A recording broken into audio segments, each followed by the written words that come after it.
Sancti Petri Nolasci, Order Blessed Virgin Mary of Mercy, 1256, Valencia, Spain.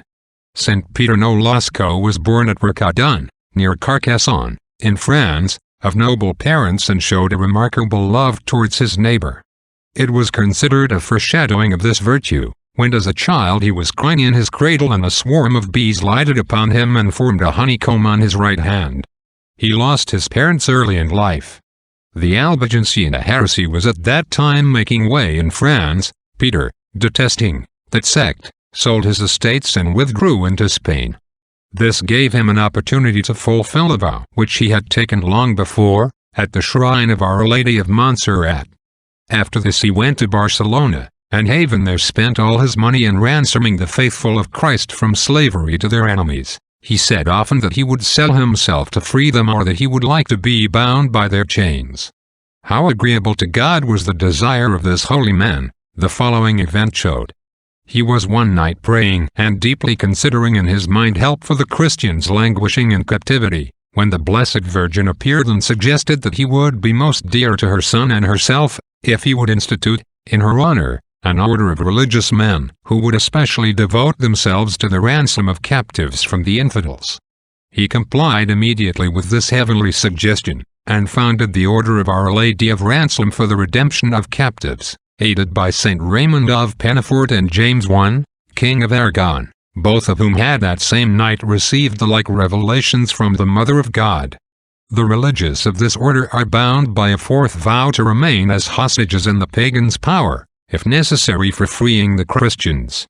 Having taken a vow of virginity, he kept his chastity perpetually unspotted. He excelled marvelously in patience, humility, abstinence, and other virtues. He foretold future events by the illustrious gift of prophecy. One especially noteworthy may be mentioned. When King James was attacking Valencia, occupied by the Moors, he first obtained assurance from Peter that he would gain a victory. He was frequently consoled with the apparition of his guardian angel, and of the Virgin Mother of God. At length, worn out with old age, receiving a revelation of his approaching death, he fell sick, and being refreshed with the holy sacraments, exhorting his brethren to love towards captives, and devoutly reciting the psalm, "I will praise thee, O Lord, with my whole heart," at the words, "The Lord has sent redemption to his people," he gave up his soul to God at midnight of Christmas Eve in the year 1256. Pope Alexander VII commanded his feast to be kept on January 31st. Oremus.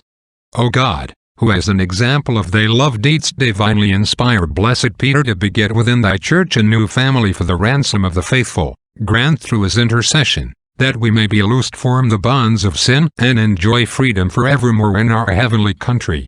Qui vivas et regnas, cum Deo Patre, in unitate spiritus sanctae, Deus. Amen. Commemoration. Apparition of Saint Agnes.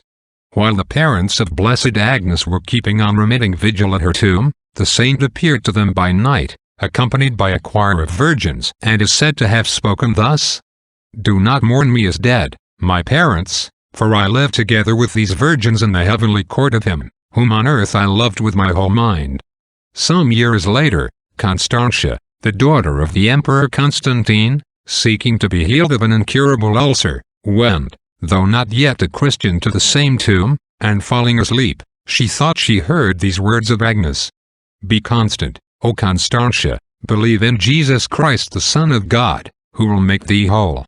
She was healed, and soon afterwards, receiving baptism with many others of the emperor's household, she built a church in that place in the name of Blessed Agnes. Oremus. O God, who dost gladden us by the yearly festival of Blessed Agnes, thy Virgin and Martyr, mercifully grant that as we honor her in this office, so we may follow the example of her holy life. Per Dominum nostrum Iesum Christum filium tuum. Amen.